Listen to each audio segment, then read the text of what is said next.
this episode of Real People, Real Ghost Stories. I am actually talking to Travis, hence why you hear me voice. The reason why is he's going to tell us about an experience at a house that he lived in for 11 years. There were other people present. We may or may not name them for their protection. Alright, so this will pretty much lead up to the whole series of this house that we lived in since 2013. If you want to see the series of us investigating this house, there's 9 episodes, and it's called Pitts Investigating the Old Abandoned Family Home. I know that there were some photos taken in that house too that may or may not have been added into those videos. Yeah. This house was startling, to say the least. When you live in a house like this for 10, 11 years, and your parents continue to live there after you move out, and tell you that they're hearing children running it up and down the steps, running along the hallway and whatnot. This house used to be an old orphanage back in the 80s and 90s. This is what I was told. It was an old orphanage. And just the long hallway upstairs was a weird feeling. It was walking down there. I've walked in through that hallway back and forth pitch dark before. And it was one of the most overwhelmingly terrifying experiences. Even coming home from work late at night. It was... Was it a different feeling, like if you used a trapdoor? Some of you, if you watch the video, you'll understand what I'm saying. If you used a trapdoor to come in, or if you used like the kitchen door to come in, was there a different feel coming in the different doorways? Yeah. The back door, which everyone used, was fine. It was just weird for these 2 doors being side by side to each other, walking in them completely different. So what do you think the first experience you had in this house was? Well, I personally, so this couple of years went by, it's since 2013 we lived in there. A couple of years went by. I say about 2016 is when it started for me. I would usually leave my door open at nights. My room completely pitch dark with a TV and the Xbox blaring, and the hallway's dark. It's when you look at this hallway through your room and you think the only salvation that you have is your room, that's utterly terrifying. And one night when I was going through there and, didn't pay no mind to it, with the door open, I thought, when I turned the corner like this on my bed, I literally thought I saw someone walking. Tall, dark figure walking through the hallway. Are you referring to like the shadow of a person or like the silhouette of a person? It's a silhouette. So a dark apparition and a silhouette, kind of similar. It wasn't evil, per se. It didn't feel evil. But it's startling.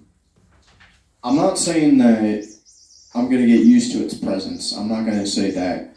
But when it happens too often than not, I just shut my door. There's no more open door policy. So years go by. I meet Annette, and we decided. I decided it was time to move out, and we moved into this house 3 years ago. And mom and dad proceeded to tell me that something's bothering them at this house. This is about, 2020 was when they moved out. Telling me something like that. They felt evil in there. The second I left, they felt evil. They felt queasy. Children running up and down the stairs. Dad heard conversations that seemed like they came out of nowhere. So they move out of that house, 2020, and that house now sits abandoned, and it's for sale. The series starts where we start investigating this house, and this is about 8 episodes in. We're working on the final chapter. Oh, yes, the final chapter. This is the final chapter. Now, the last room I stayed in before I moved out of this house, it was a large pink room. And there was only one light in this whole room, and it was on the side of the wall. You had to literally plug in a lamp or plug in some sort of light source into an outlet in order to have more lighting in there. And going back in there years later, we're doing this investigation and whatnot. And there's a trap door in the floor. And so that night, I was with you and Autumn, and we're sitting there in the corner. I believe Mr. Rainey was with us too, but he wasn't in the room at the time.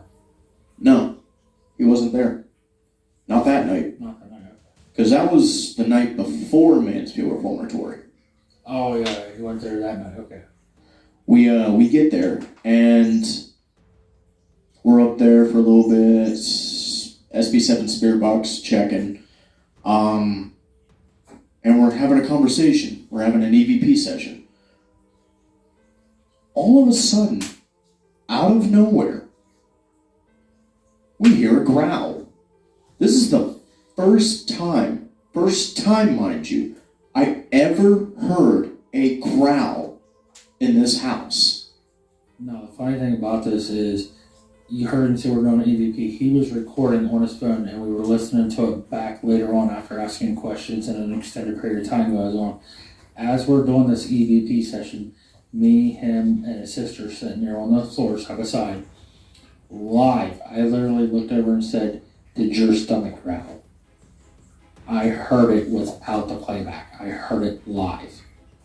This growl was loud and clear. And all you heard was, no, it was a little deeper. It was, yeah. It wasn't an animal growl at all. This was, I would definitely say either malevolent or evil or even demonic. Or territorial. Yeah. Because it goes back to when I said that it was an old orphanage. And there's rumored to believe that there was an old man that was very abusive to children in there. And so that happens. We couldn't explain it. No. And we open the trap door because the trap door for some reason is a hot spot. Getting EVPs by the second. You're not having to reach for them, look for them. They're there. Yeah. So I break out the SB7 again. And we start having a conversation. We started having a conversation with someone. Now, who did we have a conversation with, Tim? I believe the guy said his name was James. Okay, so the spirit named James apparently pushed a pregnant woman down this trap door. Well, he confessed to shoving a female holding an infant down the steps on a drunken night because she had slept with somebody else. Yeah, I mean, we cannot say whether or not this is 100% true. This is just personal experience. And it's It's an event that we cannot like prove via documentation, but it was something that we could honestly tell you. So she was holding an infant, pushed her down the stairs. Now, I believe his favorite beverage was a Miller Lite, because we were finding old Miller Lite cans from like the 1980s, 1990s in the ventilation system, which was really weird. The craziest thing for me was when the guy, I believe his name's James, we were having a conversation with, he stated that he did it out of accident, and I was like, well, you're talking to us now, you're here, you can cross over. He said he was waiting on Dad. I don't know if it's his dad or somebody he referred to as Dad, but that's the part that stuck with me, is the growl and then him talking about showing her that's waiting on Dad.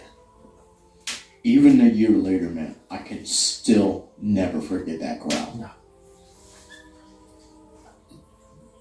I remember that night, like, I remember tapping in, like, dude, did your stomach growl? And then you listen to it on the playback, and just as loud as I heard it in person, it was on your phone in the recording, just as loud as I heard it in person. And if you, it may be there. It may be in there on the video, but you can see at the end of the video in the final chapter of the Old Family Home investigation, where Tim goes, "Did you hear that growl?" And that was it. Like, we couldn't explain it further on. And unfortunately, I think Autumn lost the phone that had the audio on it. I think that's the same gentleman that tried to scare me the following night, which just become a laughing escapade. Yeah. But I feel like this is pretty much all the time we have for this episode. And we'll see you next time. Please subscribe to the Punkcraft channel.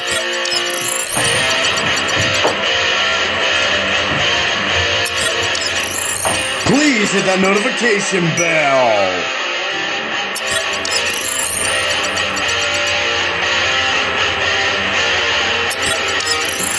And thank you for watching. Leave a comment. Bye!